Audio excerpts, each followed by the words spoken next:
Shabbat Shalom, sejam bem-vindos a mais um Café com Torá da congregação Missão Bereshit. Hoje, com o estudo da Parashá Lech Lechá.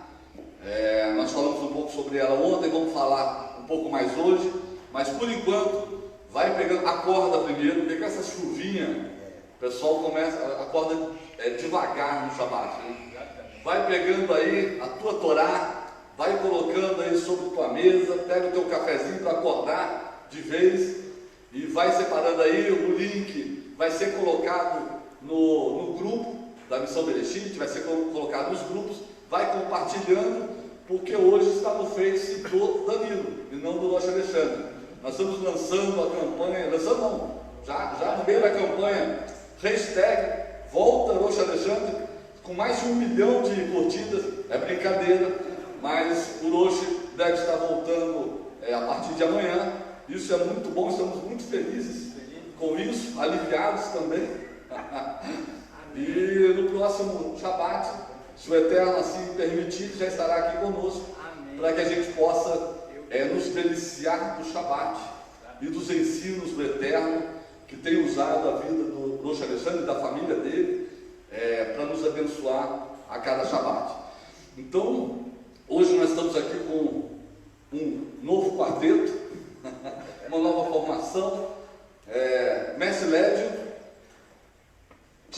Mestre Tiago, Mestre Jesaías e eu, atrás das câmeras. Não estamos hoje com a Josi, mas estamos com o Danilo, que vai falar algumas coisas aí para você, que é a voz da consciência agora, na voz do Danilo. O Túlio, que sempre nos acompanha aqui, nos ajuda, e o Roxo Roberto lá nos ajudando também hoje. Amém? Vamos às boas-vindas. Primeiro, enquanto você vai aí compartilhando o link, vai pegando o teu café, vai dizendo como está o som. Você está vendo que a gente está aqui com o microfone, que a gente está testando como é que fica, se fica melhor, mais audível. Semana passada a gente já fez esse teste e estamos testando, e durante as boas-vindas você vai aí também dizendo como está chegando a imagem e o som para você. Então, Shabbat Shalom, mais um Café com Torá. Esse Café com Torá vai ser um pouco ralo, né? Não vai ser aquele café consistente, mas a gente está esperando a volta do nosso Rosh Alexandre. E como o Rosh Palácio falou, vai compartilhando, senta aí, toma seu café junto com a gente aqui e dá licença de entrar na casa de vocês, né, nossos irmãos aí. E nós temos uma paraxá hoje que é Lech Lechá, né, que começa a peregrinação de Abraão, e que é o começo, né, de uma grande história, de um grande começo de um povo. A gente vai ver isso. E a gente vai ver como Deus ele planeja as coisas para o homem quando ele tem um propósito.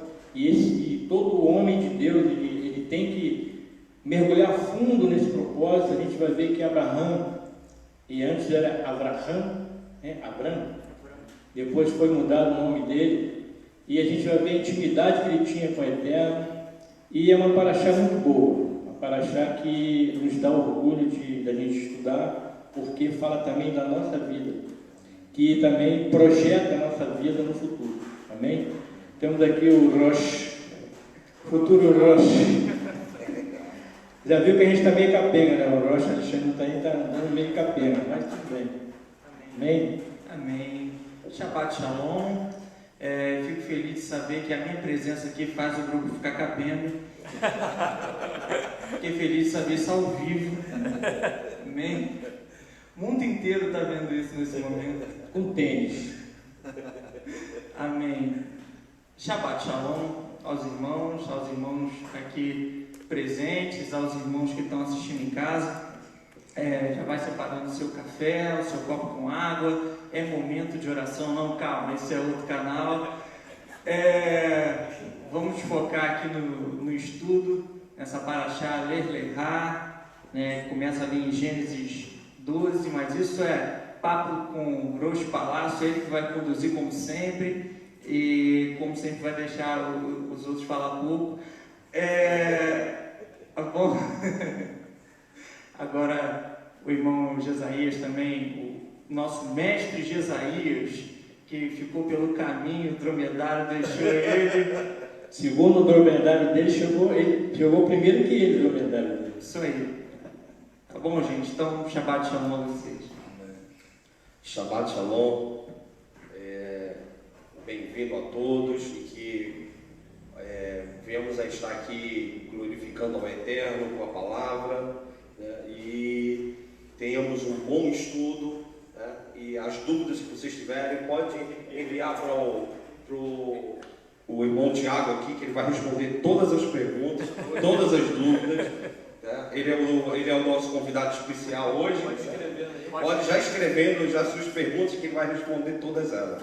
Tá? Bem-vindo, Shabbat Shalom a todos. Amém. Amém. Então, a paraxá de hoje, Lech Lechá, nós estudamos há 2 semanas Bereshit, começamos de novo o ciclo de estudo da Torá. A Torá é dividida em 54 porções, que no hebraico nós chamamos de paraxá, parashot no plural, e essas porções, nós a cada semana, a cada Shabat, nós fazemos esse estudo, esse bate-papo a respeito de cada uma dessas parashot, dessas porções, o que tem nos alimentado tremendamente, porque o Eterno nos alimenta através da sua palavra, e a cada ano, apesar da gente estudar as mesmas porções, os mesmos textos produzem a cada ano alimentos espirituais diferentes, e a gente tem experimentado isso é algo extraordinário, maravilhoso da parte do Eterno, porque além da gente reavivar a nossa memória com os ensinos do Eterno, ele nos acrescenta cada vez mais a cada porção um ensino novo, e isso alimenta as nossas almas. O Café com Torá tem esse propósito, essa intenção, esse objetivo de levar esse alimento que não vem de nós, mas do Eterno. É o Eterno que nos alimenta, é Ele que traz esse alimento para a gente aqui desse lado, para você que está aí na sua casa assistindo nesse momento online ou depois. Eu tenho certeza que vai te alimentar, porque isso, como eu falei, não vem de nós, vem do Eterno, e a palavra do Eterno é viva e eficaz, e ela que alimenta nós e a você que está assistindo. E essa porção é muito importante, porque como eu estava dizendo, nós estudamos Bereshit, estudamos na semana passada Noah, falando um pouquinho da porção Noé, Noah, e ontem eu comentei um pouco que essa paraxá, Lech Lechá, ela é marcante, porque ela meio que divide, né, o que havia antes, porque então o Bereshit fala da criação de toda a terra, de todo o universo, na verdade, toda a criação do Eterno, da criação do homem, da queda do homem, as primeiras gerações. Noah então vai dizer da graça do Eterno, porque Noah encontrou graça do Eterno, e 8 pessoas vão para a arca, simbolizando um reinício, um renovo, né, representado pelo número 8, e eles o Eterno recomeça a humanidade a partir dali. E nesse ponto é importante, na semana passada, nós falamos da construção da Torre de Babel, né? E isso é importante, como a gente estava falando, isso é importante porque ele vai marcar um novo sistema, vamos dizer assim, humano, a partir daí, o exercício de um poder, a imposição da vontade de um sobre o outro, essa Torre de Babel, né? E a falta de consenso entre as pessoas, e isso é marcante porque isso vai levar a um sistema humano que a gente presencia até hoje. Apocalipse vai dizer da grande Babilônia, que nada mais é do que Babel, né? Vem da mesma origem, e vamos comentar um pouco sobre isso, porque isso é importante, e nós vamos entrar logo depois nessa paraxá dessa semana, que é Lech Lechá. A melhor tradução seria vá por ti ou vá para ti, algo nesse sentido. Vamos explicar um pouquinho sobre isso, mas eu vou ler os primeiros versos para a gente, como introdução, a gente começar a falar sobre essa paraxá. A paraxá vai do capítulo 12 de Bereshit, de Gênesis, verso 1, até o capítulo 17, verso 27. Volto a dizer, essa paraxá é importantíssima, porque ela começa a formar o caminho do justo. eu falei ontem, se eu pudesse dar um nome a essa paraxá, seria a formação de um justo, né? Então ela começa a formar, a dar o caminho da formação de um tzadik, de um justo. E por isso era tão importante, é importante que a gente compreenda a vida de Abraão, não apenas como um fato histórico, mas como uma verdade espiritual da formação de um justo, que está falando de um justo que sou eu, você que está assistindo, a formação do Eterno quer formar esse justo dentro de nós, né? Esse Abraão dentro de nós, e muitas das vezes passa por esse processo que Abraão passou. Então é importante que a gente veja isso não apenas como um relato histórico da vida de Abraão, mas como a construção de uma verdade espiritual real, presente e viva dentro de nós ainda hoje. Vamos mostrar que Yeshua não falou nada diferente do que aquilo que está estabelecido aqui na vida de Abraão e dos patriarcas, amém? E só para complementar, essa paraxá, ela nos dá esse ensinamento também, e nos ensina como você deve se portar diante do Eterno, como que um servo deve se portar diante do Eterno. Ele nos ensina como se deve ter intimidade com o Eterno. Isso é muito importante também, que hoje é raro, hoje em dia, no meio do povo de Deus, essa extrema intimidade com o Eterno, que está faltando um pouquinho. Amém. É isso. Isso é Abraão, essa é a paraxá, é isso que nós vamos falar hoje, e que esse alimento espiritual viva dentro de nós. Então, a partir do capítulo 12, verso 1, diz assim, mas eu vou ler não vou ler na tradução da Bíblia judaica, não, vou ler na tradução da Bíblia hebraica.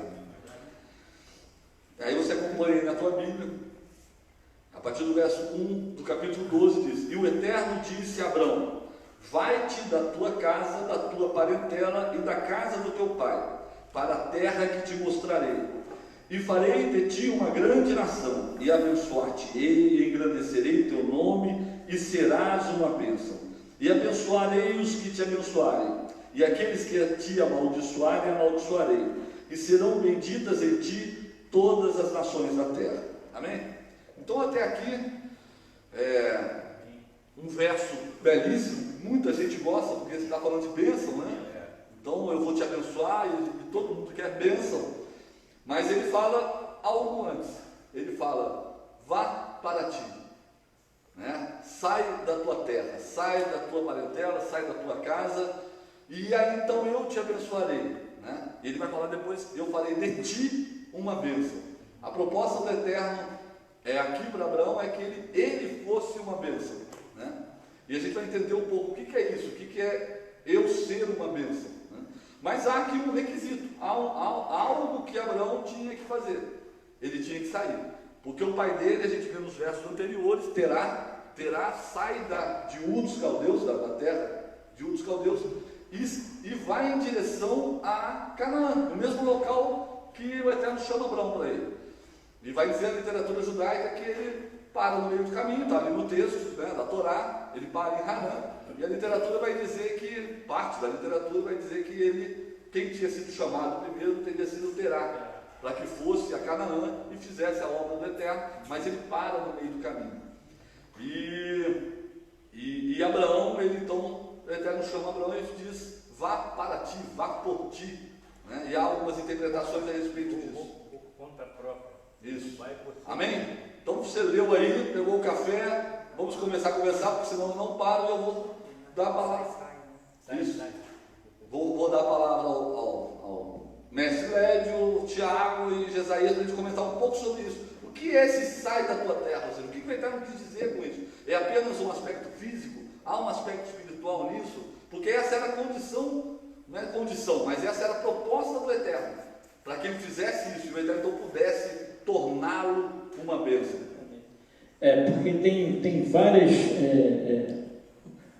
propostas do Eterno em relação a você sair da onde o Eterno está mandando você sair, espiritualmente, fisicamente, porque o Eterno quer tirar você de algo para que você não fique contaminado com aquele algo ali, entendeu? Para que ele faça alguém uma bênção e seja justo, ele tem que se desligar daquilo que afasta ele do eterno. Então, a proposta do eterno é exatamente tirar Abraão da onde não era a área que ele deveria estar, porque a gente viu a diferença entre aquele que leva a obra de Deus à frente e aquele que para no meio do caminho. O pai dele, conforme a literatura judaica, parou no meio do caminho. Então Deus viu em Abraão algo que não viu em Terá, que era aquele que determinado, aquele que segura o chamado, guarda o chamado para ti e coloca em prática até o fim. Então esse é que Deus quer. Deus chama atenção nesse sentido de quando Ele te dá algo, quando Ele te dá um ministério para você, você não pode parar no meio do caminho. Você tem que ir até o fim, porque esse é o homem de Deus, aquele tzadik que Deus espera de mim, de você, é que você tenha disposição para ir até o final. A gente vê muitas pessoas, com ministérios, e chegam, vou passar o ministério para fulano, porque não está dando mais. Não é esse tipo de homem que Deus quer. Deus quer um homem conforme Abraão. Por isso que Abraão foi chamado amigo de Deus. Amigo é o mais chegado. Existem amigos mais chegados que irmãos, não é isso? Então ele foi muito chegado a Deus e Deus foi muito chegado a ele. A gente vai ver lá no versículo 15, no capítulo 15, existe uma palavra só que determina como essa intimidade era muito expressiva entre Deus e Abraão. Depois a gente vai ler esse pedaço no original, porque não está traduzido para a gente, mas está lá no original. É uma única partícula. Aí a gente vê como que Deus, Ele na sua educação como o Eterno, Ele chama Abraão para que ele veja os céus. Então a gente vê essa proximidade extrema daquele que se propôs a sair da onde ele não poderia estar para levar a cabo aquilo que era a proposta do Eterno. A gente vai ver lá na frente que era um povo separado. Amém, querido?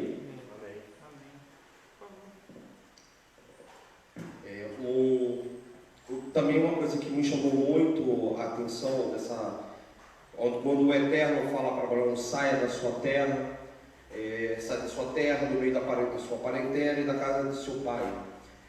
Teve até uma ministração, não sei se foi o ano passado, ou ano retrasado, do Rosh Carlos Alexandre. Ele estava explicando bem detalhadamente essa parte aqui, que é que cada pedaço desse saia da sua terra, do meio da sua parentela, seriam níveis, seriam estágios que você de renúncia que você teria para você cumprir o propósito do Eterno. E é interessante que essa quando fala no meio dos seus parentes, na nossa versão está no meio dos seus pais, dos seus parentes.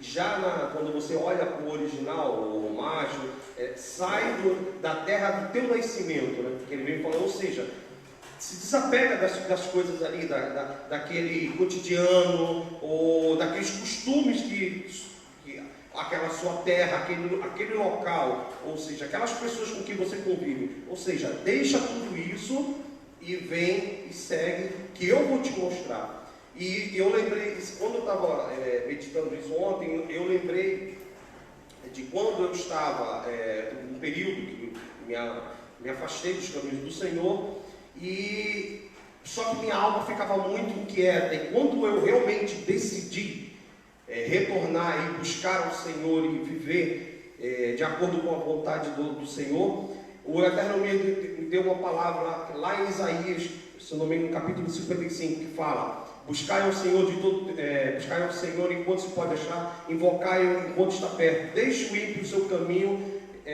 que eu serei grandioso em perdoar.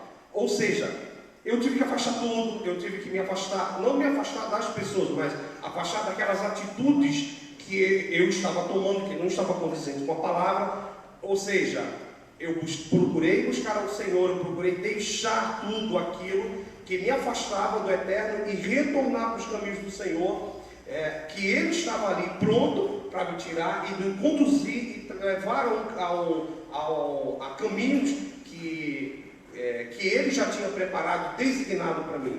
Então, quando eu leio essa passagem, eu lembro quando eu decidi ir buscar ao Senhor e de retornar ao Senhor, realmente de fazer até chuvar do retorno. Como vai acontecer mais à frente, quando o Abraão ele desce para o Egito e depois ele sai de lá, porque ele não foi uma ordem de Deus para ele descer no Egito. Ele, por conta própria, ele foi devido a grande acontecimento, a grande fome que estava tendo ali, e ele decidiu ir até lá. Só que dessa decisão, disso tudo, existiu consequências, né?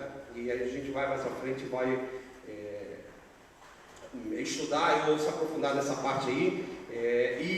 E tudo isso, quando o Senhor nos chama, nos traz, Ele vai mostrar, Ele vai te conduzir ao que Ele quer. E nós temos que estar com o coração voltados para a vontade do Eterno, e não fazer do nosso jeito, mas do jeito dele.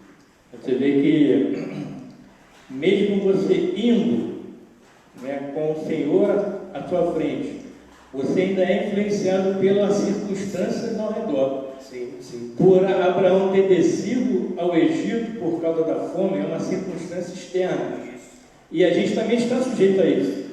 Mas a gente não pode levar isso como erro. Por quê? Porque nós somos seres humanos, estamos tendência exatamente a esse tipo de atitude. Entendeu? Mas Deus leva em consideração também. Amém?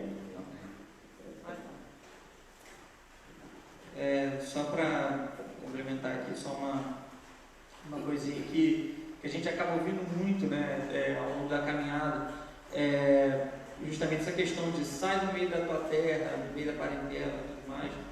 É importante também para quem está assistindo, não é uma questão de vamos colocar assim, não é igual a gente vê hoje em dia, né? Treinamento, coach, esse tipo de coisa que a gente vê, zona de conforto, né? Tipo, você tem que sair da sua zona de conforto para algo melhor e tudo mais.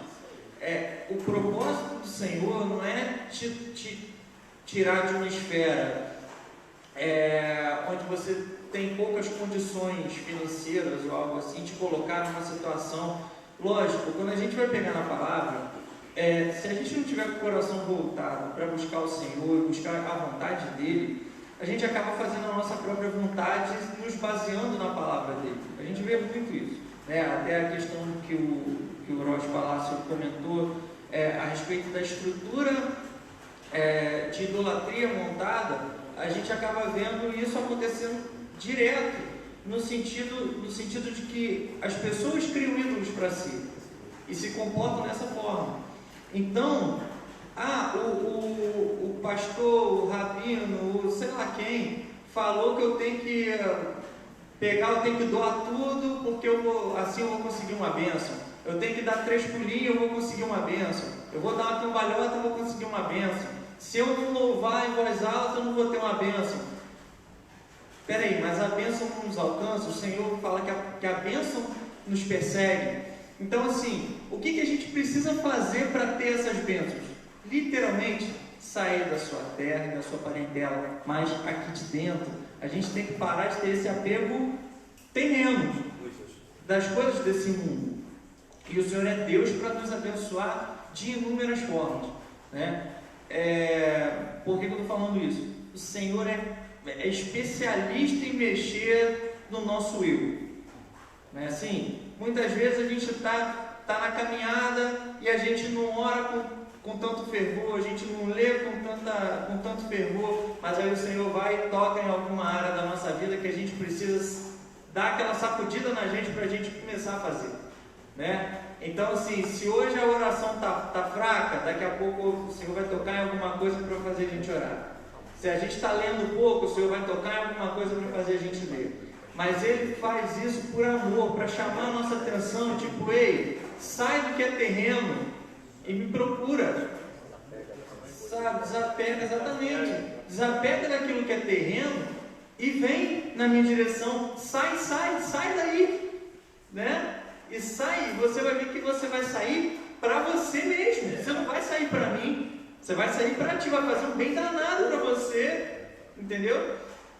E aí me fez lembrar a passagem de Hebreus em Hebreus 11 que o escritor, né, vai falar que pela fé, Abraão sendo chamado, obedeceu indo para um lugar para um lugar que havia de receber por herança e saiu sem saber para onde ia. E aí ele vai dando prosseguimento e depois vai falar, porque os que isso dizem claramente mostram que buscam uma pátria, e se na verdade se lembrassem daquela de onde haviam saído, teriam oportunidade de retornar. Mas agora desejam uma melhor, isto é, a celestial, pelo que também Deus não se envergonha deles, de se chamar seu Deus, porque já lhes preparou uma cidade. O Senhor tem algo muito maior para nós, mas o desejo dele é que nós tenhamos o desejo de sair da onde a gente está. Amém. E essa proposta inicial do Eterno, o Rocha Alexandre mandou um comentário aqui, referente ao que o Isaías estava falando. Ele falou, abre aspas, ler-lerá, espero que seja correto. Também é interpretado como vai, falando assim da mudança em 2 níveis da vida. Aí, tanto uma mudança física como espiritual. Fecha aspas. amém, Baruch Hashem.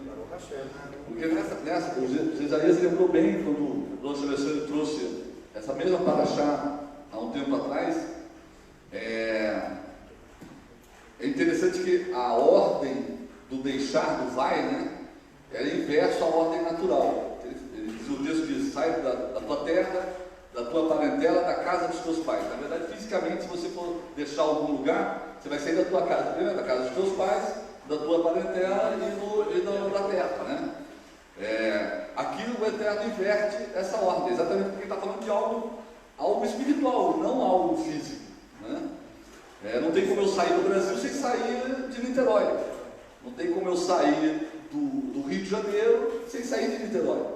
Fisicamente isso é uma realidade, mas espiritualmente o Eterno inverteu essas figuras exatamente porque ele está falando de algo espiritual e não algo físico, apesar de ter saída física ali, mas o Eterno está propondo mais do que a questão física, que representa algo espiritual aí.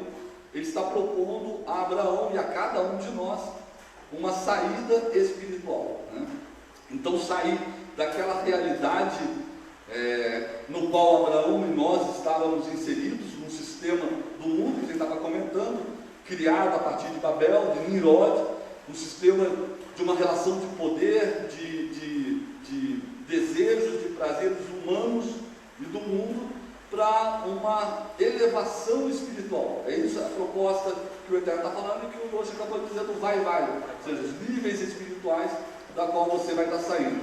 Outra interpretação de vá para ti retorne para dentro de ti mesmo, né? Que a partir dessa análise, desse retorno para dentro de ti mesmo, você começa esse processo de saída dos desejos, das coisas do mundo, das propostas do mundo, né? Saída daquilo que você aprendeu como certo, os conceitos que você aprendeu através da família, do ambiente que você está, e até a tua casa, que a literatura judaica vai dizer, a casa ali, a casa do teu pai, é aquilo que você entende como razão, né? Ou seja, as tuas razões, os teus quereres, no sentido de conceitos mais íntimos do teu coração, né?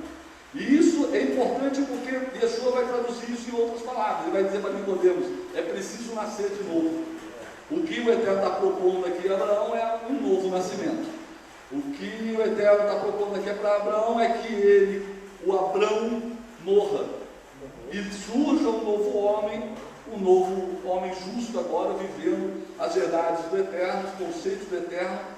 E é exatamente isso que a gente vai começar a viver, a importância dessa paraxá, que a gente vai começar a viver essa construção desse novo homem, desse homem justo, que o Eterno começa junto com Abraão, a construir Abraão. Até o ponto, eu ia deixar para falar lá na frente, mas eu vou adiantar, até o ponto em que o Eterno pega a letra do nome dele. Isso é lindo, é fantástico, como diria a Rebeca, o Eterno é lindo, né? Pega a letra do nome dele, a representação do nome dele e coloca dentro do nome de Abraão.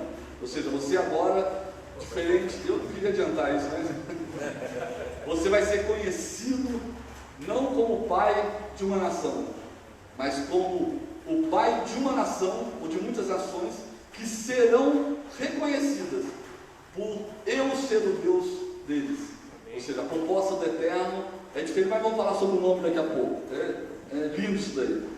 Amém? Amém. E aqui então Abraão aceita essa proposta do Eterno e vai para Canaã, que era a proposta do Eterno, o convite do Eterno para ele, que ele vá até Canaã, e o Eterno diz para ele: lá eu te abençoarei, vá para Canaã, porque é lá que eu te abençoarei. Só que a gente vai ver versos depois que houve uma grande fome em Canaã, grande seca, uma grande fome. Eu falei ontem no original, é interessante porque ele fala que é uma pesada fome, ou seja, não era uma dificuldade leve, era uma grande dificuldade, severa, uma fome severa.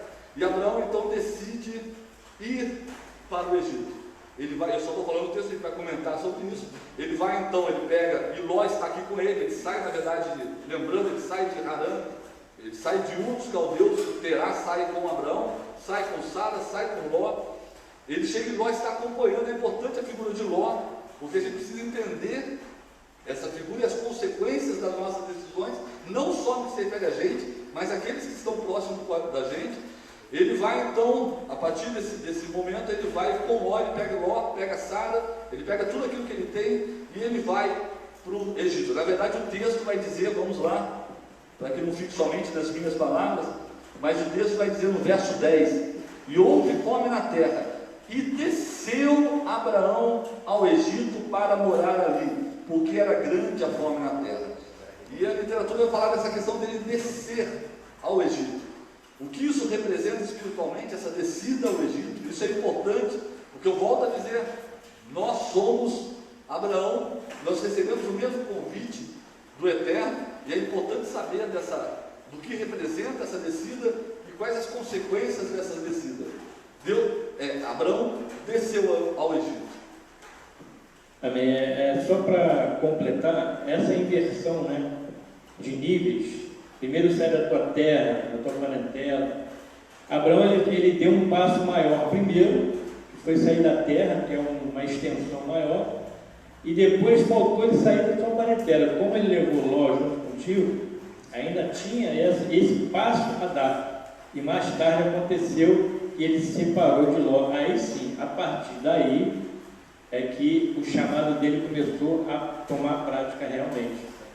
Quando ele foi para as montanhas e Ló foi para as campinas de não é nem Sedoma, é Sedom, porque existe uma má tradução de Sodoma, não é Sedom, porque existe ali uma partícula de indicativo de lugar, para Sedom. Aí o autor na época botou Sedomar, não é Sedomar, é Sedom mesmo. Amém?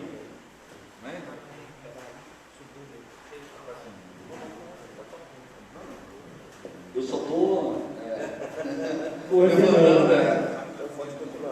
Ele é o principal. Essa questão da saída, né, do macro para o micro, né, do espaço físico maior. Mas se a gente for analisar, a saída do que é macro é mais fácil do que o micro, né? Se a gente for levar em consideração que uma congregação, se todos fazem um determinado ato, é mais fácil fazer aquele ato. Agora, no teu particular, você continua fazendo aquele ato? Por exemplo, um mandamento que chama a atenção logo quando a pessoa chega numa congregação e todo mundo faz. Por exemplo, chega numa congregação aqui como na Bereshit, e aqui a gente, né, come alimento kasher, né, evita de comer, lógico, o que não é kasher, carne de porco e tudo mais, frutos do mar e tudo mais. Quando chega uma pessoa de fora, todo mundo já está fazendo, então ela se habitua aquilo. Mas no seu particular, é que é o particular, né? Ali é que é o particular com o Senhor, né? Então assim, aqui é fácil guardar o mandamento, você está no macro, dar esse passo no macro é fácil. Agora no micro é que é a dificuldade, e aí a gente vê os níveis, né? O retorno dos níveis, né? Do mais fácil ao mais difícil, né? Apesar do passo ser maior na questão macro, né? Porque você está saindo de uma terra para depois sair da parentela, mas na parentela ali no particular é que é o vínculo mais próximo, né? O vínculo mais difícil, né? E aí essa questão da particularidade, individualidade, né? Você mexer no seu eu, mexer no ego, no indivíduo, que é a parte mais difícil, é a mudança mais pesada, né? Amém, é isso aí. E o Eterno, lembrando, o Tiago está dizendo aqui, o Eterno propõe, e isso é importante a gente entender, a viagem, vamos dizer assim, a proposta do Eterno para Abraão e para cada um de nós. O Eterno está propondo para Abraão, e a gente vai voltar aqui no Egito, que ele saísse lá da terra dele, lá daquela condição que ele tinha, daquela condição natural, do homem natural. Ele estava inserido num sistema idólatra, num sistema humano, inaugurado lá com a Torre de Babel. Ele está inserido naquele meio, e o Eterno propõe para ele sair dali e ir para um outro lugar. Vamos olhar de uma maneira panorâmica essa viagem. Propõe a Abraão sair dali e ir para Moriá, Macomreia, o lugar onde o Eterno é visto. Essa intimidade de estar no local onde o Eterno é visto é a proposta do Eterno para Abraão e para cada um de nós. E só que nessa caminhada, subindo de nível, e essa é uma subida a Jerusalém, né? A proposta é para que ele subisse, e significa espiritualmente que ele fosse se elevando, fosse sendo elevado espiritualmente, até chegar naquele ponto do Macomreia, do lugar onde o Eterno é visto. E no meio do caminho, num determinado momento, na verdade já estava ali em Canaã, mas em um determinado momento, há uma grande seca, e uma grande fome, uma grande dificuldade, a gente pode interpretar dessa maneira, e ele desce ao Egito. O Egito, a gente sabe, representa tudo aquilo que é de novo humano, né? A gente poderia falar Egito, poderia falar Roma, poderia falar Grécia, né? Ou seja, o sistema da Babilônia, o sistema humano, né? O conceito humano de vida, né? A proposta humana e terrena de vida. E ele desce ao Egito. Ele desce ao Egito, vou nem repetir. Ele desce ao Egito e no Egito, ele chega no Egito, a gente vai ver aqui, você pode acompanhar aí, a partir do verso 13, né? Começa a relatar exatamente, a partir do verso 10, até o final do capítulo 12, ele começa a relatar essa história da descida de Abraão ao Egito, e a literatura judaica vai dizer isso, que isso significa uma queda espiritual, porque ele saiu do lugar em que o Eterno tinha proposto para ele, tinha falado para ele ir, e ele sai de lá, é uma decisão dele, ele sai de lá, e vai então para o Egito, e chega no Egito, ele se aproxima e ele se preocupa com relação a Sara, porque Sara é muito bonita, e aí tem várias interpretações, eu não sei se vocês vão querer comentar, porque senão a gente não acaba hoje, mas a questão da beleza de Sara, né? Alguns vão dizer que ele percebeu o quanto Sara era bonita, porque ele viu as egípcias, ele percebeu, isso também tem um sentido espiritual, ou seja, ele chega no próximo do Egito e ele vê que aquilo que o Egito tem para oferecer, né? E aí na figura da mulher, o que o Egito tinha para oferecer não era belo como ele tinha do lado dele, que era Sara, e não é somente a beleza física, mas a beleza espiritual, né? Ele viu que Sara espiritualmente estava mais elevada, aquilo que ele tinha, né? Que ele tinha intimidade, era mais elevado do que aquilo que ele tinha no Egito. Mas de fato ele fica com medo e propõe a Sara, e diz para Sara para que Sara falasse que era irmã dele, e como irmã dele, ele seria poupado, porque se fosse mulher, ele ficou com medo de Faraó matá-lo para ficar com Sara, e ele tem um raciocínio humano, né? E qualquer ser humano com raciocínio lógico chegaria a uma conclusão: eu vou morrer de qualquer jeito, ou seja, ou melhor, ele vai tomar Sara de qualquer jeito, porque ela é bonita, ele vai tomar Sara como esposa e eu vou morrer. Então, já que de qualquer forma ele vai tomar Sara, pelo menos que eu seja poupado, você diz que é minha irmã, para que eu não morra e eu fique bem na situação. O fato é que isso é uma mentira. Ele criou uma mentira. Alguns vão dizer: não, ele era irmão. Não era irmã, porque ele era tio, na verdade, de Sara, não era irmã dele. Criou uma mentira e tem uma consequência. Na verdade, o Faraó paga o dote a partir do verso. Essa é uma interpretação, tá? A partir do verso 16, vai dizer assim: e a Abraão fizeram bem por causa dela. E ele teve rebanhos, vacas, asnos, servos, servas, jumentas e camelos. Então o Faraó enriquece, vamos dizer assim, Abraão traz muitos presentes a Abraão. Nós vamos ver logo na frente, depois do capítulo 13, que ele saiu de lá com ouro, prata, ele saiu com muita coisa, muito carregado. Ele saiu do Egito, mas Daqui a pouco a gente chega lá. O fato é que uma das interpretações é que essa descida ao Egito e essa mentira de Abraão traz para ele aquilo que parece, eu comentei ontem aqui, porque eu achei fantástico isso, traz para ele, porque serve para a nossa vida, é um exercício de vida para a gente, é uma lição de vida que a gente não pode perder. Eu já li no passado esse mesmo texto e interpretei como sendo uma bênção. Está vendo? Apesar disso, Deus abençoou Abraão, né? Ele saiu com muita riqueza. Como isso não é uma bênção, né? Ele saiu carregado de ouro, de servas, jumentos, bois, etc. Ou seja, apesar disso, apesar deles ter saído da terra que Deus mostrou para ele ficar, ter descido ao Egito, ter caído espiritualmente, isso se transformou numa bênção. Calma, eu também já pensei dessa maneira. Mas calma, a gente vê que não é bem assim. Porque essa bênção do Egito, nós vamos ver daqui a pouco, a gente falou ontem aqui, essa bênção do Egito, uma das interpretações é que essa bênção do Egito, na verdade, não foi uma bênção. Mas vamos lá, então ele desce ao Egito e o faraó, esse entendimento, compreende esse texto como o faraó pagando o dote por Sara. Então, ele diz que é irmão mais velho, não tem pai. O costume na época é entregar o dote para o irmão mais velho da futura esposa, né? E o faraó faz exatamente isso. Mas Deus castiga Faraó e ele então descobre que na verdade Sara é mulher de Abraão. E Faraó então diz que é para Abraão ir embora.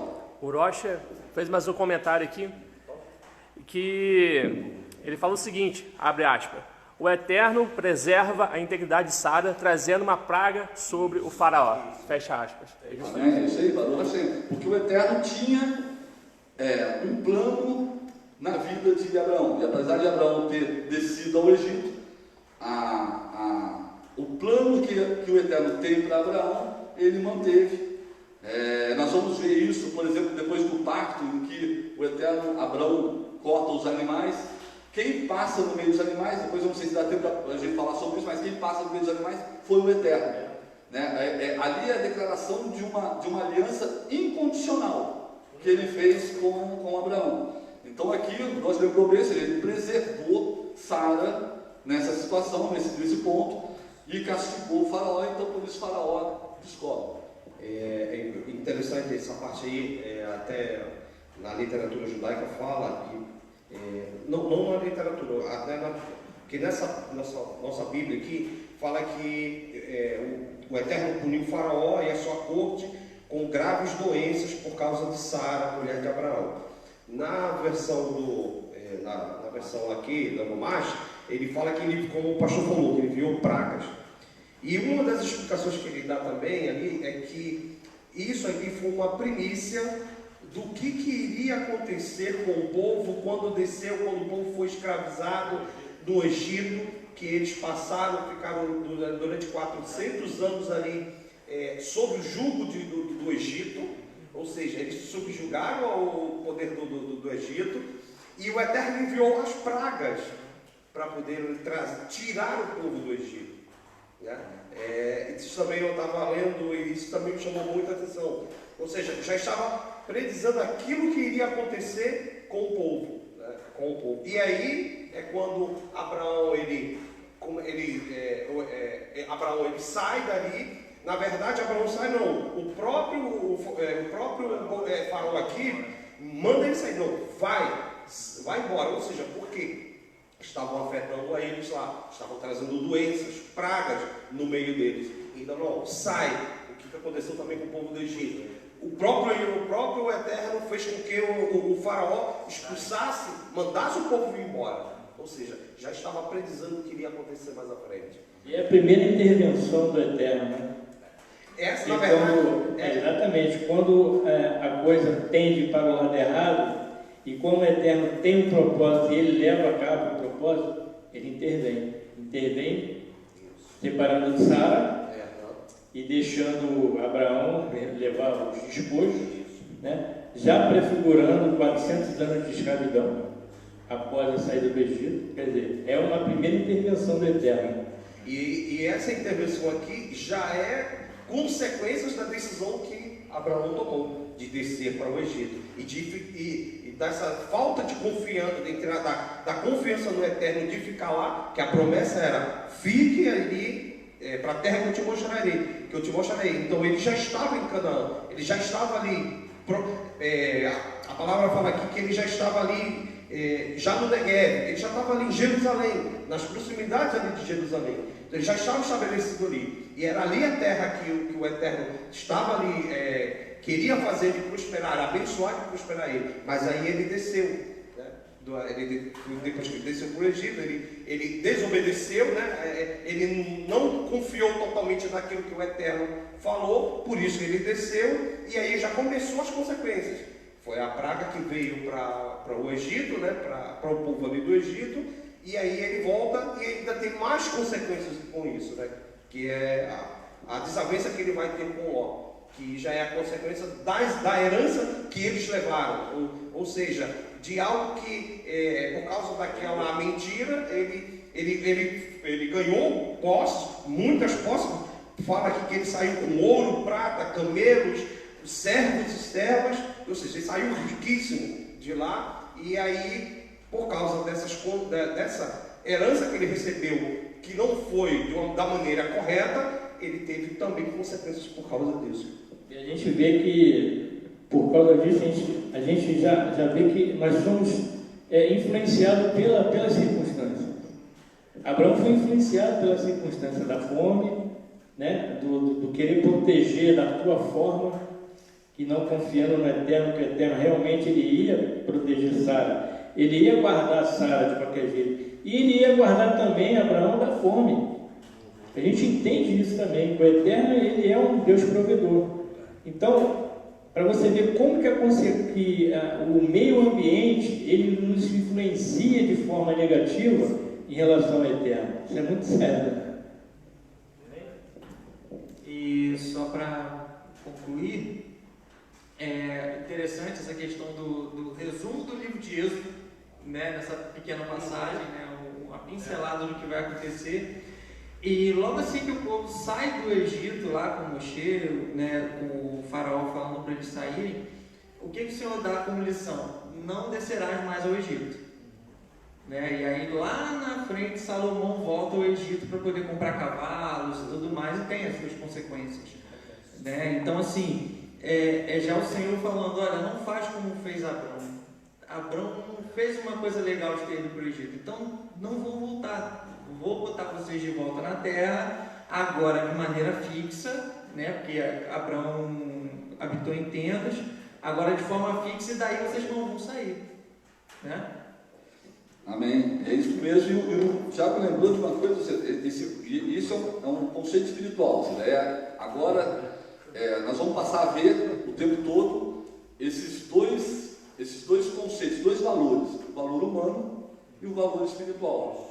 O Makom Reia, ou seja, a subida a Jerusalém, o seu valor espiritual, e o Egito, chamando também para o Egito o tempo todo. É interessante que essa história, nós vamos ver aqui a consequência a partir do capítulo 13, isso marcou tanto Abraão, que uma das coisas que ele mais se preocupava com Isaac é que Isaac não saísse da terra, nem para buscar mulher. Ele mandou Eliezer vai lá e buscar a mulher dele, para ele não sair da terra. Isso marcou profundamente a alma de Abraão, essa descida ao Egito. Ele percebeu isso. E aprendeu, né? O que ele mais reforçava foi o único patriarca que não saiu da terra foi exatamente Isaac.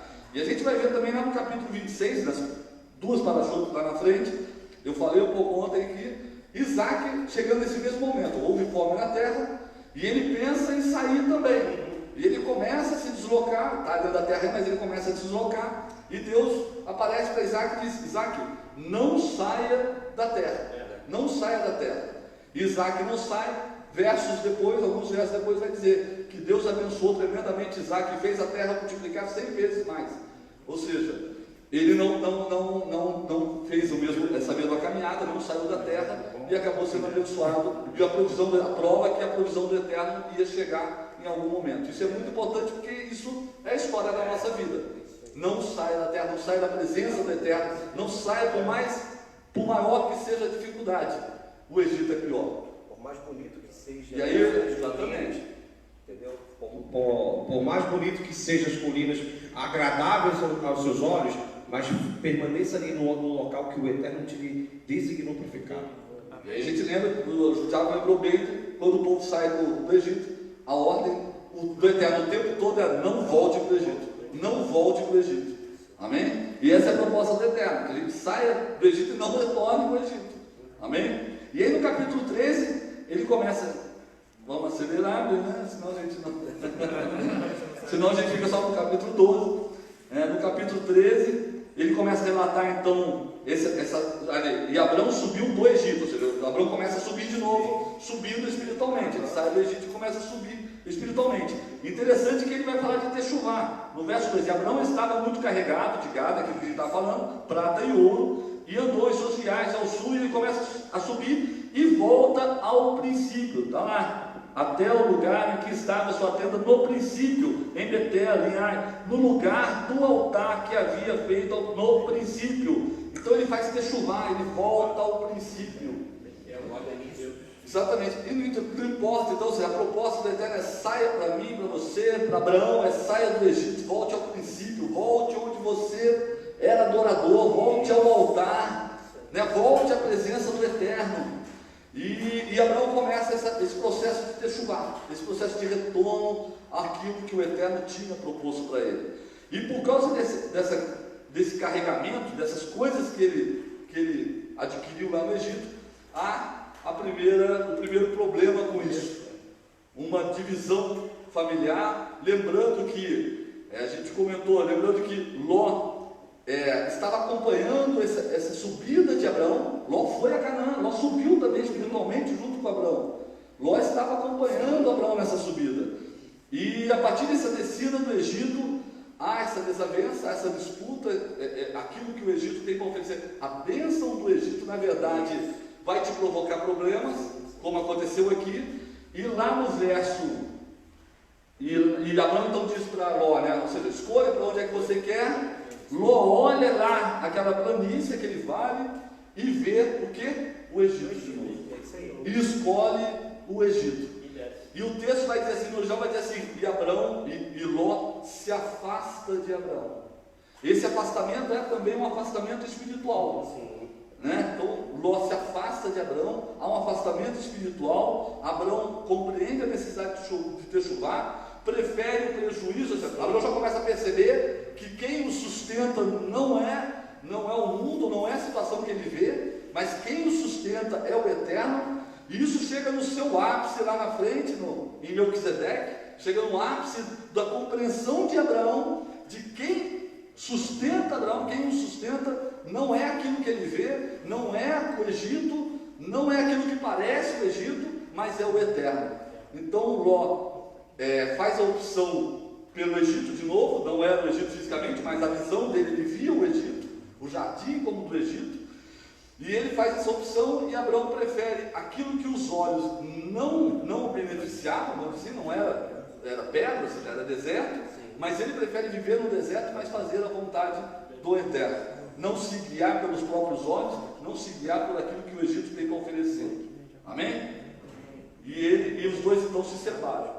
A consequência, para a gente poder chegar lá em Melquisedeque, a consequência, nesse primeiro momento dessa bênção do Egito, aquilo que ele trouxe do Egito, foi divisão, foi disputa familiar, foi divisão familiar, foi um problema dentro da família. Eu posso dizer, aquilo representou a morte de Ló, porque Ló, a partir dali, ou seja, o Egito entrou no coração dele. Essa separação. Exatamente, ele se afasta de Abraão, consequentemente ele se afasta do Deus de Abraão, ele se afasta da presença do Eterno que estava em Abraão, e representa a morte. E outra consequência que a gente vai ver, a primeira guerra, também liderada por Nimrod. Um daqueles reis era Nimrod, vai dizer a literatura judaica, ou seja, representa essa guerra que começa a ver entre aquilo que é do céu e aquilo que é humano. E esse Nimrod, esse sistema humano, sequestra Ló e tudo aquilo que ele tem. Ou seja, o sistema humano vai sequestrar tudo que a gente tem. Essa é a proposta de Nimrod. Fez ele prisioneiro. Exatamente. Por isso que a gente vê muita gente com muito recurso, muito dinheiro, muito, né, fama. O que você imaginar de sucesso humano, e na verdade com a alma sequestrada, porque o sistema de Nimrod, a Babel, vai sequestrar tudo aquilo que você tem, vai sequestrar a tua alma. Ló então é sequestrada por esse sistema, encabeçado por Nimrod, e Abraão vai socorrê-lo, né? Vai socorrer o sobrinho. O que não adiantou muito, porque ele voltou de novo à mesma situação. Mas enfim, o texto está dizendo que ele foi lá, mas eu estou falando demais, a gente já está. Mas só para concluir, mas nós vamos chegar em Melquisedeque. E Abraão, interessante em Melquisedeque é que Abraão reconhece o senhorio do Eterno em tudo aquilo que ele tinha. Você vê como a techuvá de Abraão foi profunda. Ele pega de tudo aquilo que ele tem, ele oferece em adoração ao Deus de Melquisedeque, no qual Melquisedeque representava ali como sacerdote. Ele oferece o dízimo, como quem diz assim, tudo que eu tenho na verdade não é meu, é do Eterno, e não aceita, aí que está a techuvá, é o arrependimento, o valor do arrependimento, né? E ele não aceita nada do espólio de guerra. Ele diante do Eterno, ele diz: eu não quero nem um fio de cadastro, de sapato, de tudo aquilo que foi espólio de guerra, porque ele reconhece ali que Deus é que é a provisão dele, Deus é que supre as necessidades dele, Deus é que o enriquecerá, e não as coisas do mundo.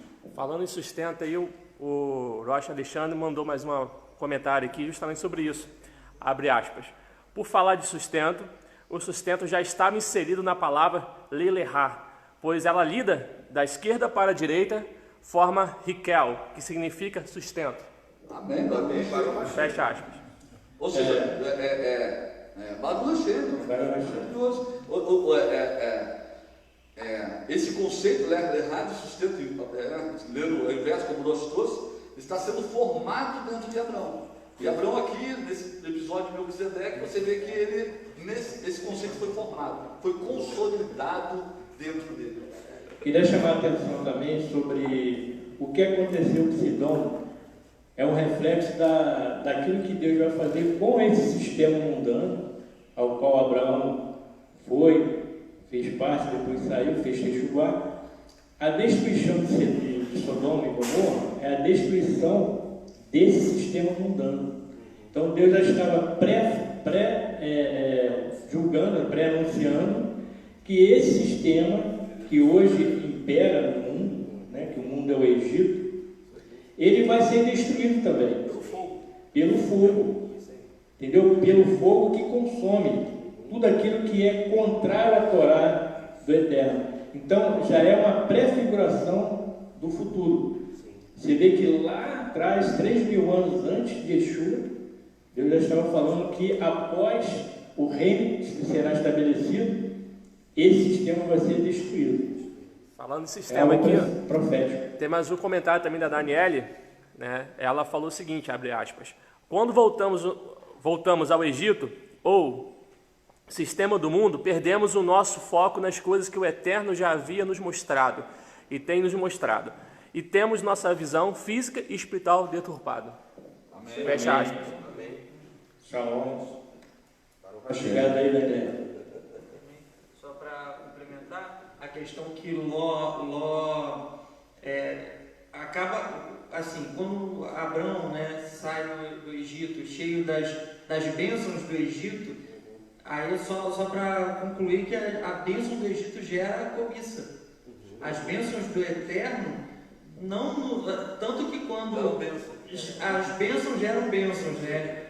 Porque o Senhor ele dá pão ao que tem fome, mas também dá semente ao que semeia. Então, assim, então você vê que a situação, por exemplo, quando Abraão está diante do rei de Sodoma, ele fala: não, eu vou tudo que for usado eu vou pagar, porque ele entende que vem do Eterno. Eu não quero nada dessa terra, eu não quero espólio, não quero nada. Eu, pelo contrário, tudo que for usado eu ainda vou pagar, para que não venha dizer eu enriqueci a Abraão. Para você ver como essa techuvá, como essa experiência de Abraão tocou profundo nele.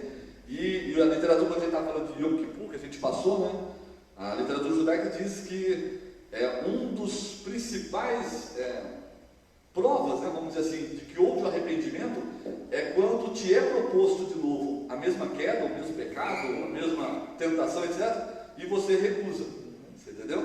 Ou seja, ali considera-se que houve o arrependimento de fato, a techuvá de fato. Né? Uma situação é, eu me arrependi, mas nunca mais sofri aquela tentação. Outra coisa é, eu me arrependi, tive de novo a proposta do Egito e recusei. Foi exatamente o que aconteceu com Abraão. Ele teve de novo a proposta do Egito, proposta da terrena, né? E ele, não, eu não quero, porque aquilo marcou profundamente a alma de Abraão. Isso precisa marcar nossa alma. Ou seja, a rejeição, e aí o Tânia também vai dizer, já estou viajando até no Tânia já, ele vai dizer exatamente a questão de você, do tzadik perfeito, né? É aquele que tem repulsa, tem dois tipos de tzadik, mas um deles é aquele que tem repulsa à tentação. A tentação já causa para ele repulsa. É um pouco o que a gente vê em Abraão aqui no momento em que eu não quero nada. Dá a impressão que Abraão está dando Mas né? isso Eu não seria, quero nada, não chegue perto de mim. isso seria a consequência do arrependimento genuíno que ele teve? Isso, correto, exatamente. O crescimento espiritual dele. Ele faz até chuvar, ele compreende o que estava se passando, ele se volta, até que ele volta ao princípio, ele volta lá ao altar, né? Ele se volta ao eterno e decide viver conforme. Então, lá em Quiló, escolhe de novo a planície, aquilo que os olhos, o desejo dos olhos, né? A soberba da vida, a cobiça, e Abraão prefere aquilo que visualmente é pior, né? Aquilo que humanamente, melhor dizendo, é pior, ele prefere aquilo, mas está de acordo com aquilo que o Eterno te propôs para ele. Ele não quer mais contato com o Egito, ele não quer nada mais que pareça com o Egito, entendeu? Amém. E isso é a construção, a formação de um justo, né? E ele vai caminhando. Exatamente. O que Abraão viu, né? Ele não viu, é que Deus proverá. A gente não vê. Tanto é que quando Abraão olha para as colinas, deserto, ele não vê. Ele só vê aquilo que não tem. Mas espiritualmente ele sabe que o que não tem é onde que Deus vai dar. É onde Deus provê. Não é aquilo que a gente vê com nossos olhos conforme Ló. Ló cobiçou as planícies de Sodoma. Ele cobiçou. Por quê? Porque lá tinha civilização, lá tinha conforto, lá tinha tudo que uma civilização precisa. Mas não tinha Deus, não tinha a presença do Eterno e nem um propósito. Então Abraão olhou para o outro lado, ele não viu com seus olhos carnais, mas com seus olhos espirituais ele contemplou. Amém? Ele preferiu perder, ou seja, passar por sentir o dano, né, o prejuízo por causa das consequências que ele tomou. Não, então você quer ir para lá? Você vai, eu vou para o outro lado. Ou seja, eu não quero mais contato com isso. Eu aprendi. Transformado. E Ló estava com ele, viu as consequências, passou por tudo aquilo, mas mesmo assim ele voltou ao Egito. Ou seja, ele ficou muito vislumbrado com as coisas que ele viu lá no Egito. Ele olhou para as planícies, ele viu, gostou e ele foi lá de novo, sabendo do que tinha acontecido com o próprio tio. E isso aconteceu depois, né? Depois que a família entrou para o Egito, depois que José foi proclamado governador, houve fome novamente. Então, toda a provisão estava no Egito. Aí, infelizmente, Jacó teve que vir para o Egito. A consequência foi 400 anos de escravidão. Aconteceu novamente. Amém. Não, só para fazer um pouco também da defesa de Ló, né? Que a gente também, para achar inteiro, batendo em Ló. Eu vou bater mais um pouco, Pode bater. Só fazendo uma leve defesa aqui, a gente não pode esquecer que também a palavra chama Ló de justo. O justo Ló, que esteve em Sodoma, mas o Senhor teve a alma afligida e tudo mais. Então, lembra que ele estava falando no começo? O Senhor é especialista em tocar na nossa dificuldade, naquilo que a gente precisa ser sacudido para que a gente tenha uma intimidade com o Senhor. A diferença é que Abraão teve que estar ali ajudando Ló, porque Ló toda hora estava num problema. Ou ele escolhia alguma coisa errada, ele se enfiava em algum problema e ia lá, Abraão, e resolvia. E o Senhor ia lá, Abraão, vai lá, ajuda o teu sobrinho, vai lá, por favor. Aí ia lá toda hora. Mas quem estava no problema era o próprio Ló. né? Abraão foi um instrumento absurdo na vida de Ló. Mas o Senhor trabalhou muito na vida de Ló a ponto de chamá-lo de justo. Não vamos apenas dizer que Ló era... Não, Ló também foi bênção, gente. Amém? Desculpa aí, Ló. Amém. Não, tem uma tradição judaica que diz que... Ele foi mal. Então, eu não sei se é bom falar bem do Jó. Tem uma tradição judaica que diz que se você não falar bem do Jó, você vai ter pesadelo. Não, é verdade. Não, mas a a gente também pode falar bem de Ló, que você falou de Jó, né? Eu falei Jó. Mas Jó também foi uma bênção. A Cláudia falou isso, tem que tomar cuidado, porque você troca os nomes. Mas tudo bem. Vocês entenderam. Então, Ló, continuando a falar de Ló, então, Ló, muitas das vezes, pode representar aquela pessoa que é meio titubeante, ou seja, não é constante no eterno, não dá. E aí, qual a solução para essa pessoa? Se eu tenho uma dificuldade, digo assim, uma fraqueza, ou seja, meu coração às vezes está lá no mundo, eu quero as coisas do mundo, às vezes eu quero as coisas de Deus e tal. A solução para Ló era simples: fica do lado de Abraão. Fica do lado de Abraão. Não, você tem o coração meio dividido, busque um irmão de fé, aquele cara constante, aquele que está diante do eterno, etc. Fica com ele, não se afasta dele não faz como Ló se afastou. E aí, quando você se afasta da congregação, você se afasta de uma pessoa de fé que pode caminhar com você, você vai virar Ló, você vai sofrer as consequências, vai descer o Egito, e aí a congregação vai lá salvar você, mas não tem jeito, você quer se afastar, você não. Fique, próximo de pessoas que têm um coração como o de Abraão, que busca o eterno, que está buscando a presença do eterno.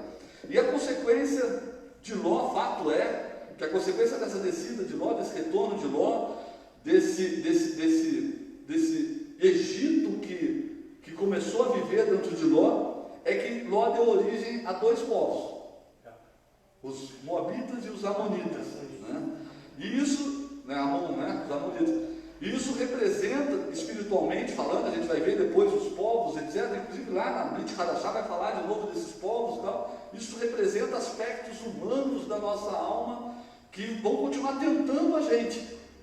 Então esses dois povos surgidos a partir de Ló vão ser povos que criarão inúmeros problemas para Israel. Inclusive de idolatria, influência da idolatria, de guerras, de idolatria, etc.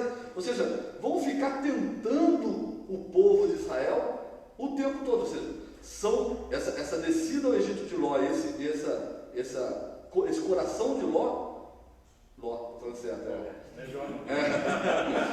é aquilo que representa essa tentação constante na gente. Ou seja, assim como eu falei no passado de Pinhas e Zimri vive dentro da gente, Ló e Abraão vivem dentro da gente. Em que aspecto vivem dentro da gente? É o Ia de Serrará e o Ia de Sertov, ou seja, vai estar sempre dentro da gente essa luta. E Shaul, a Sharia vai dizer que é o homem natural e o homem espiritual, e aí cada um vai dizer um nome, mas nada mais é do que essa diferença, ou essa coisa dentro da gente, esses dois aspectos, ou essas duas almas. O Tânia vai dizer que está dentro da gente, que é a vontade de estar na presença do Eterno, na terra que o Eterno nos propõe, de fazer a vontade do Eterno, e essa vontade que está dentro da gente, esse Ló que está dentro da gente, que quer nos chamar o tempo todo para o Egito. Cabe a gente decidir a cada manhã, a cada dia que a gente acorda, ou a cada coisa que a gente faz, ser o Abraão, que busca a presença do Eterno, ou ser o Ló, que é influenciado por esses desejos, essas idolatrias, essas coisas do mundo que nos propõe a cada dia. Um pouquinho de Esaú também, um pouquinho de Jacó. Jacó e Esaú são as mesmas figuras. Mesma figura. E a gente vê que a consequência da desobediência, ela perdura. Com esses dois povos que se tornaram pedra de tropeço na vida de Israel, consequências que perduraram durante esse tempo todo. E no capítulo 16, vai falar de novo de uma outra consequência dessa descida de Abraão ao Egito.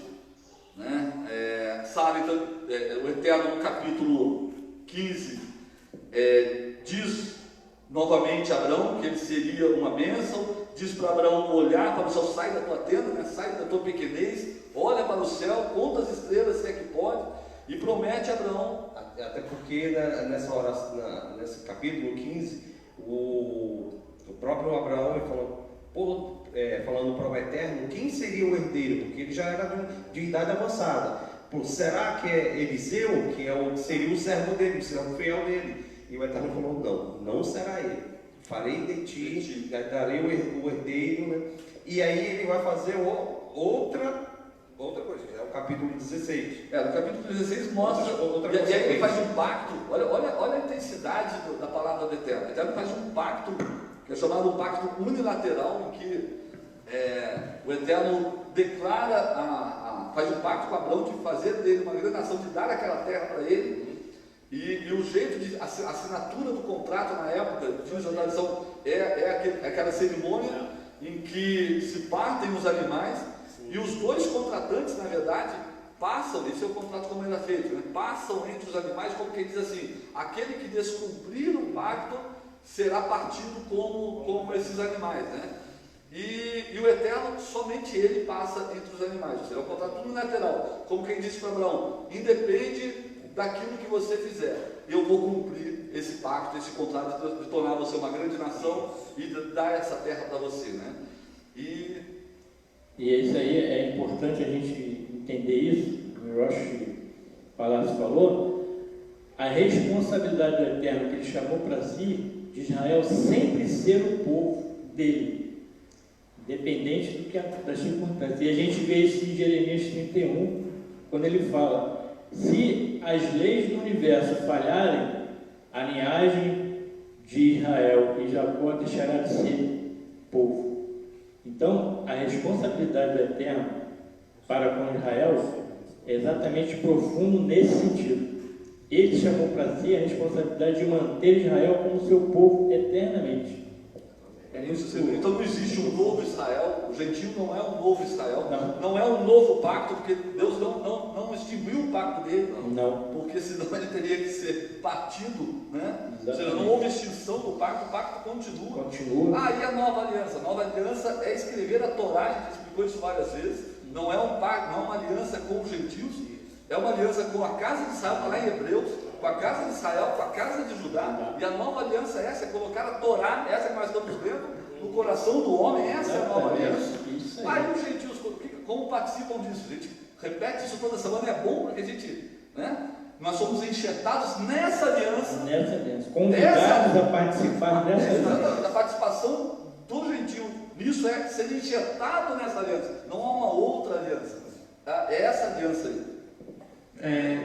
Renovada. Amém. Hadashah é renovado, aquilo que se tornou renovado. Pode falar. A Valéria tem uma pergunta aqui, se você quiser deixar para depois. Pergunta é com... Pode falar, Pode perguntar. A pergunta da Valéria é a seguinte, abre aspas, o pacto era feito com um animal. Qual o significado desses animais? Fecha aspas. Se vocês preferirem responder no final ou agora. Não, responda no final. No final a gente responde. Legal, para não quebrar o raciocínio. Tranquilo. O significado desse sangue, tô brincando. A gente vai falar no final. Ele vai falar no final.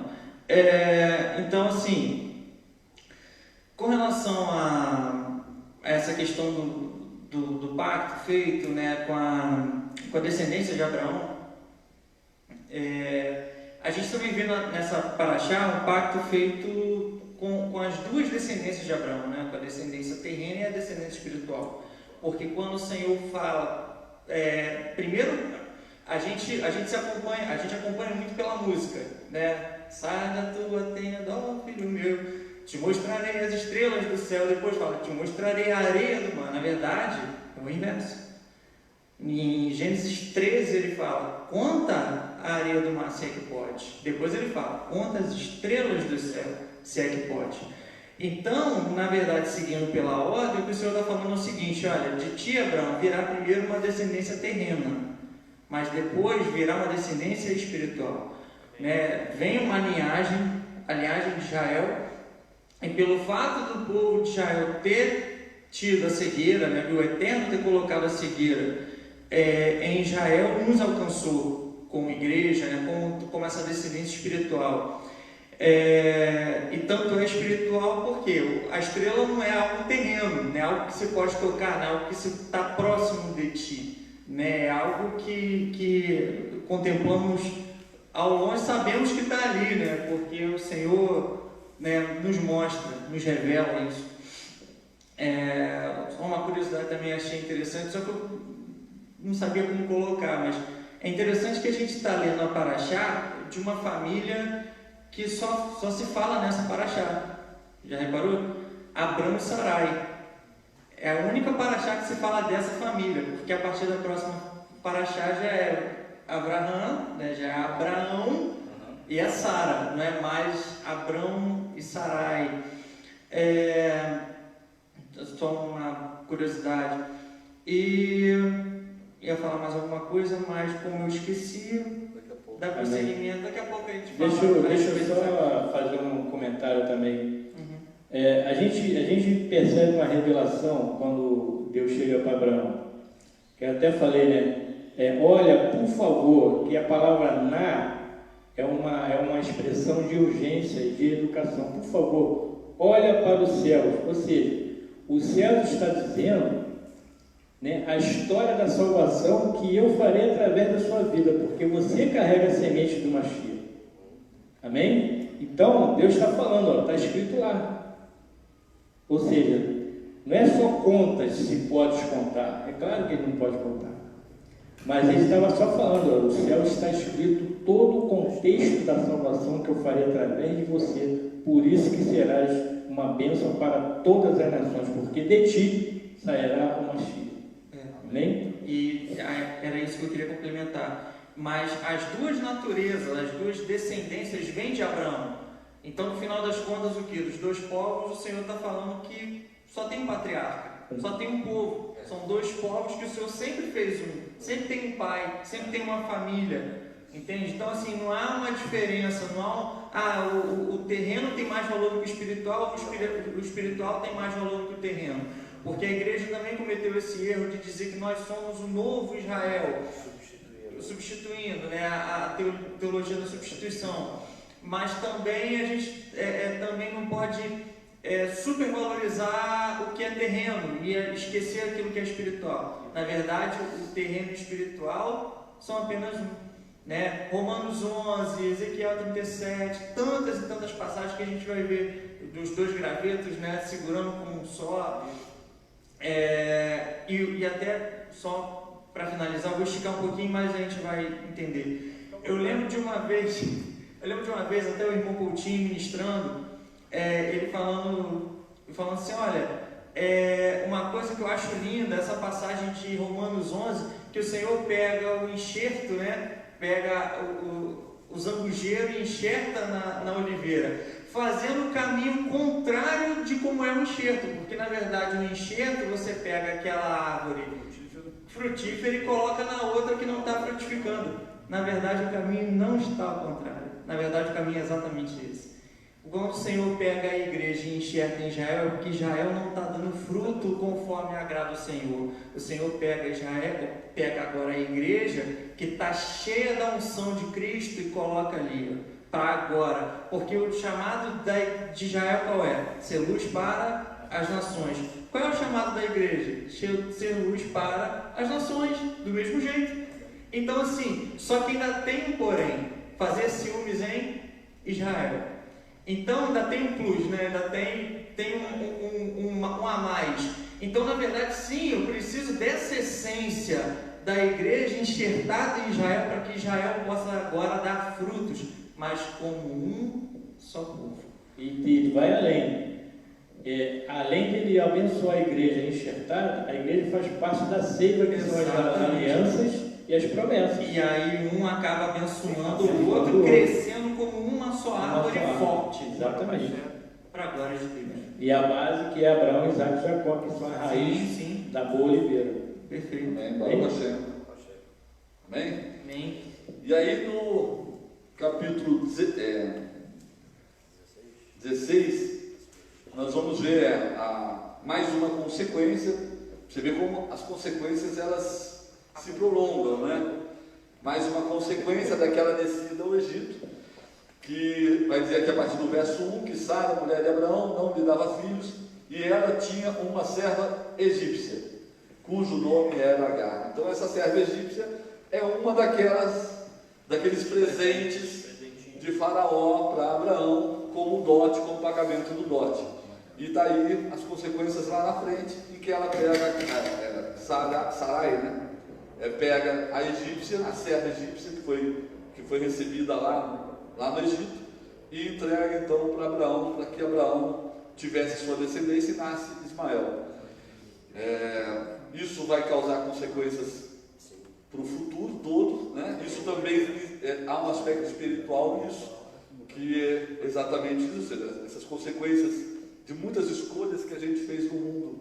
A gente acaba levando isso e trazendo problemas, assim como essa questão do nascimento de Ismael vai trazer consequências para Israel para o resto da história, né? E até hoje. Isso. Quer dizer, a consequência perdura. E a gente vê que de Ismael, né, saíram 12 tribos, né, que depois se tornaram os árabes. E a gente vê Ismael. E a gente vê que as línguas semíticas nasceram exatamente dali. A língua mãe é o aramaico, depois veio o árabe e o hebraico. São línguas semíticas, né? E aí no capítulo, não sei se vocês vão falar mais alguma coisa dessa passagem de Ismael, mas no capítulo 17, a gente volta, se vocês forem fazer algum comentário. No capítulo 17, então, diz assim: Abraão tinha 99 anos, quando o Eterno apareceu a Abraão e disse-lhe: Eu sou El Shaddai, Deus Todo-Poderoso, anda diante de mim e seja perfeito, e constituirei minha aliança entre mim e te multiplicarei enormemente. E Abraão prostrou-se de rosto em terra, e Deus lhe falou, dizendo: Eis da minha parte a aliança que faço contigo, serás pai de uma multidão de nações, e não se chamará mais o teu nome Abrão, mas Abraham será teu nome, porque pai de uma multidão de nações te fiz, e te farei frutificar enormemente, e de ti farei nações, e de ti sairão reis, e estabelecerei a minha aliança entre mim e ti, e entre a tua descendência depois de ti, em suas gerações, numa aliança eterna, para ser teu Deus, e de tua descendência depois de ti, e darei a ti e a tua descendência depois de ti a terra das tuas peregrinações, toda a terra de Canaã, para possessão perpétua, e serei para ti o seu Deus. Amém? E aí, esse texto, o Eterno reafirma a aliança com Abraão e muda o nome de Abraão. Qual o significado da mudança do nome de Abraão? Colocou o nome dele ali. É fantástico, porque assim como, porque o nome lá, quando a gente pega no português, né, vai dizer assim, não, de Abrão para Abraão, porque ele era pai de nações e agora vai ser pai de muitas nações. No hebraico, e aí o mestre do hebraico és tu, no hebraico, caminhando, rapaz. Primeira coisa, na cultura da época, né, e ainda hoje, na verdade, mas vamos dizer assim, a cultura bíblica, melhor dizendo, o nome representa a tua identidade, aquilo que há de mais profundo em você, de mais interno em você, é o teu próprio eu, né? É o teu nome, né? E a gente vê isso, por exemplo, lá na frente, Moshe, quando os espias vão para a terra, né? Moshe chama Josué e Yehoshua, que na verdade era Rocheia, né? Salvação, esse era o nome dele, salvação, e ele chama Rocheia e diz assim para ele: seu nome não será mais Rocheia, seu nome não será mais salvação, seu nome será o Eterno é a minha salvação, né? Coloca o nome do Eterno dentro da identidade de Josué, e aquilo cria dentro de Josué uma revolução dentro de Josué, uma identidade fortíssima, né? Que ele vai dirigir depois, agora como Yehoshua, né? O Eterno é a minha salvação, aquilo vai criar dentro dele uma força tremenda, e ele vai dirigir o povo na entrada de Canaã depois, né, lá na frente. E aqui acontece, no entendimento, né, da literatura, vai acontecer a mesma coisa. Ou seja, o Eterno pega Abraão e acrescenta no nome de Abraão, na identidade, naquilo que Abraão tem de mais significativo do eu dele, coloca uma partícula do nome do Eterno dentro de Abraão. Ou seja, como quem vai dizer assim, eu agora estou em você, né? Como Paulo vai dizer que eu seja achado no Machia, né? Ou seja, não sou mais eu quem vivo, mas o Machia vive em mim. Então, nesse momento, Deus vai dizer assim, não é mais você que vive, mas eu vivo em você. Eu estou dentro da tua identidade, eu estou dentro do teu nome, né? Não é simplesmente uma mudança de nome, mas é uma mudança de natureza dentro dele, né? É importante a gente entender, né, essa dinâmica de mudar de nome. É algo muito profundo na cultura bíblica, hebraica e tal. Toda vez que há uma mudança de nome, está atrelada a um fato histórico daquilo que está acontecendo no momento. Conforme Yehoshua, né, é de Yoshé para Yehoshua, que foi naquele momento ali, naquele fato ali, das circunstâncias que estava sendo proposta na época. De Abraão também, Deus, agora você não vai ser mais Abraão, mas Abraham, porque estarei contigo dentro de você. E é exatamente isso que acontece conosco. Nós vamos receber um novo nome também, por causa da circunstância dos fatos que vão acontecer no ápice da nossa salvação, que a gente está em processo. Todos nós estamos em processo de salvação, que é um processo de restauração, assim como, né, o povo de Israel está em processo de restauração. Então todas as coisas serão restauradas no final, depois do milênio messiânico e tal. Então isso também é um aspecto profundo na literatura judaica, é muito importante isso. E o nome é importante porque isso que o Eterno fez com Abraão, com Abraham, ele quer fazer com cada um de nós, não a mudança do nome física, no documento, não isso, mas que o teu nome, quando for pronunciado, seja pronunciado por aquele que falar o teu nome, seja pronunciado como alguém que tem o Eterno nele. Então, ou seja, a pergunta é, quando alguém fala, o Palácio, o Lédio, o Tiago, o Jesaías, o Alexandre, a Daniele, o que vem para essa pessoa quando pronuncia o meu nome? É isso? Essa que é, o que me identifica?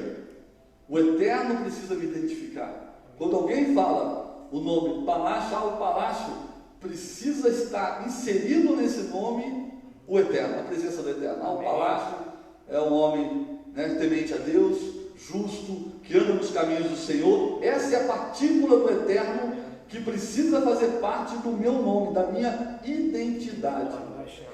Quando falarem do meu nome, essa identidade do Eterno, essa partícula do Eterno tem que estar inserido nela por aquele que pronunciar o meu nome. Amém? E vai falar depois, estamos finalizando, vamos falar, sem perguntas, eu estou brincando, mas vamos responder as perguntas. Vai falar depois da circuncisão, né? Ele circuncidou, e o Abraão circuncidou a ele, a Ismael, aos servos, a todos que estavam ali com ele, ou seja, todos que estavam ali, os egípcios que estavam com ele. É a origem da circuncisão como o povo, né? Isso, como a aliança, né? Ou seja, a aliança que o Eterno colocou ali para Abraão, ele colocou para todos ali que estavam com ele, ou seja, todos que estavam debaixo da sua, não do seu poder, mas estavam ali debaixo da sua proteção, né? Da sua vida, né? Da vida dele, que estava acompanhando a vida dele, ou seja, eles também fazem parte desta mesma aliança. Aí a gente pode falar depois da questão da circuncisão do coração, que não é algo novo da Brit Hadashah, no Novo Testamento. Na verdade, a Torá vai dizer, está na Torá, a circuncisão do coração, que é a circuncisão, é um símbolo físico representação, melhor dizendo, física, de uma verdade espiritual que é a retirada da insensibilidade da alma, ou seja, para que a pessoa seja sensível, por isso a circuncisão do coração, tirar a insensibilidade do coração. A mesma coisa o sacrifício vai dizer da queima da gordura. A gordura também representa a insensibilidade da alma. Então, quando a gente se quebranta, essa proposta, esse é o grande sacrifício ao Eterno, se quebrantar diante do Eterno, é a gordura, ou melhor, a insensibilidade do nosso coração ser queimada, derretida diante do Eterno, e a gente se tornar sensível ao Espírito do Eterno. Da mesma forma, a grande aliança, o símbolo da aliança espiritual, representada aqui na circuncisão física, é a circuncisão do coração, que é a retirada dessa insensibilidade da nossa alma. Essa é a aliança que o Eterno fez com cada um de nós, representada na circuncisão. Amém? Amém. Baruch Hashem, circuncisão é a transformação total do ser humano, né? E você vê que aí dentro da cultura evangélica diz que, né, o próprio demônio vê a circuncisão no coração daquele que é circuncidado e tal. Mas não vou entrar nesse detalhe, mas o importante é que você seja circuncidado de coração, né, para que você seja uma pessoa totalmente transformada, assim como Abraão se transformou. Eu não entro na questão da circuncisão física, na discussão, porque em Atos 15 eles discutiram bastante, intensamente, vai dizer lá, houve grande debate deles, e eu não vou fazer esse debate no Café com Torá. Então, se eles tiveram, na época, um grande debate, né, quem somos nós para achar que isso vai ser pacífico em algum momento? O fato é, então, que a gente encerra aqui, vocês podem continuar comentando, tá? Mas a gente, vamos dizer, a leitura, a gente encerra aqui no capítulo 17, semana que vem, a partir de amanhã, melhor dizer, a partir de hoje, à noite, da Havdalah, a gente começa então uma nova porção, que é Vaerá, que vai continuar falando agora de Abraham, né? E é importante a gente, eu falei, a gente se dedicar ao estudo, à leitura dessas parashot que a gente vai seguir agora, que vai falar dos patriarcas, porque está falando dessa construção desse tzadik, desse homem justo, dessa dicotomia, dessa diferença entre as coisas materiais e as coisas espirituais, as verdades espirituais. Eu acho importante a gente viver, na verdade, aquilo que está estabelecido ali nessas parashot, para que a gente possa marcar profundamente, assim como a Torá foi entalhada, né, na pedra, que a palavra do Eterno seja entalhada no nosso coração, fazendo marcas profundas nele, que não saem de maneira fácil. Amém? Só para terminar, quando Melquisedeque trouxe pão e vinho, né, para Abraão, ali foi um comer cerimonial, ou seja, Abraão estava sendo convidado a participar de uma aliança e a responsabilidade estava sendo passada para ele. A gente faz o Kiddush aqui, o Kiddush tem origem em Gênesis capítulo 15. Essa é a origem do Kiddush, o pão e o vinho. O vinho, ele representa a alegria no coração. O pão, né, representa o reino de Deus que cresce, né, porque é justiça, paz e alegria no coração. E Melquisedeque não é nome, é um título. Malquisedec, Malqui é meu rei, é justo, ou é justiça. E, segundo a tradição judaica, quem era Malquisedec? Era filho de Noa, Shem. Está lá, o Rashi, ele tem esse comentário, que através de Targum e outras literaturas judaicas, eles afirmam que Shem era Malquisedec, ele era rei de Shalem, que também faz alusão a Jerusalém, no futuro. Entendeu? Então ele fazia parte de uma ordem sacerdotal, que é a mesma ordem sacerdotal de Yeshua, que é uma ordem que não tem início e não tem fim, ela é eterna. Lá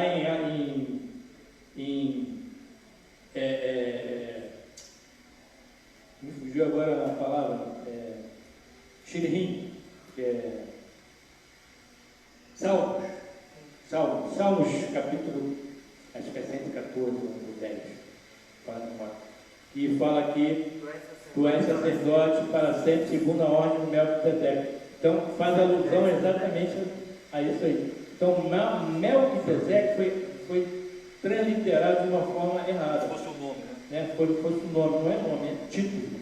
A gente precisa saber disso também. É Salmo 104. Não, é 110, versículo 4. 110, versículo 4, exatamente. Amém. Amém? Então, Vamos vamos aprender aí mais o um curso, comentário, né? Vamos Vamos às perguntas, então. A pergunta começando pela pergunta da Valéria. Ela perguntou o que representam os animais ali no pacto, é isso? Só um minuto que eu vou buscar Aquilo na era íntegra. normal naquela época, né? Porque existiam povos que faziam a mesma coisa. Ela fala o seguinte: o pacto era feito com um animal. Qual o significado desses animais?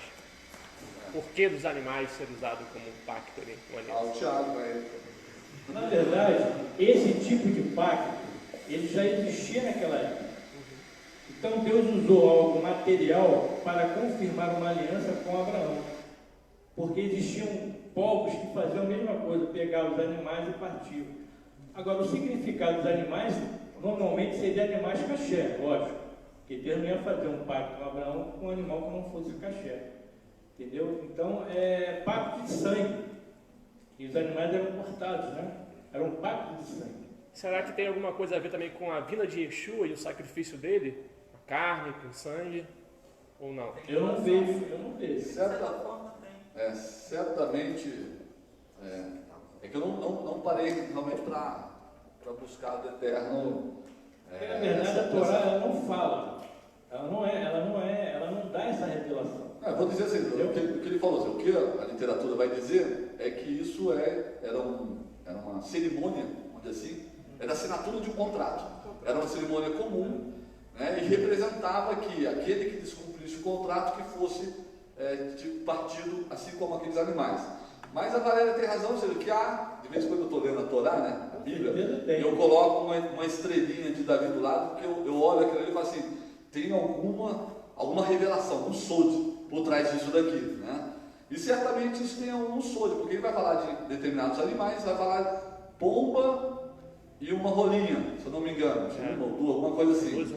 E aí a gente vai ver essas mesmas figuras nos sacrifícios, né? E alguns sacrifícios que falam das duas rolinhas, uma era solta, outra era. Então, certamente tem ali uma. Se eu não me engano, era para o pecado, né? Pecado, certamente tem um sentido espiritual, tem um soro por trás disso. Purificação da lepra. E uma era a ressurreição, que você largava. Mas aí então, ou seja,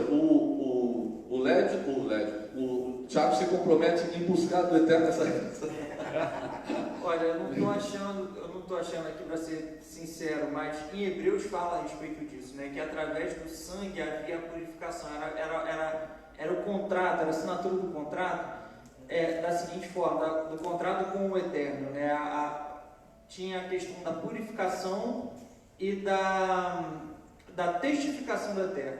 Por isso é que tem a relação com o sangue de Yeshua, porque, por exemplo, quando houve a consagração dos elementos do tabernáculo, foi feito com sangue.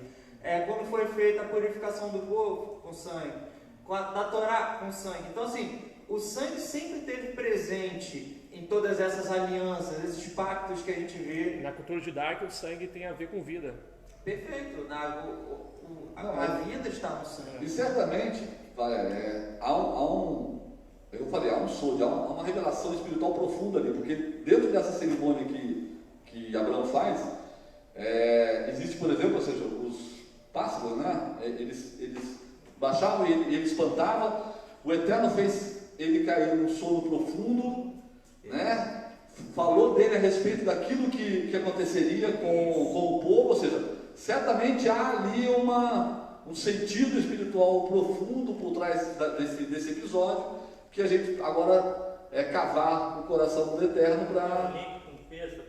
Isso, certamente há. E aí, então como eu falei, eu não lembro exatamente onde estava, porque eu estava folheando aqui para encontrar, mas em Hebreus, eu tenho certeza que em Hebreus da segunda metade, de 6 em diante, de 7 em diante. Eu só não lembro exatamente em qual capítulo está. Porque aí vai falando do tabernáculo, vai falar de sacerdote, vai falar dos pactos. E aí vai citar o pacto de sangue. E aí vai fazer o próprio autor vai fazer a relação com Yeshua. Amém?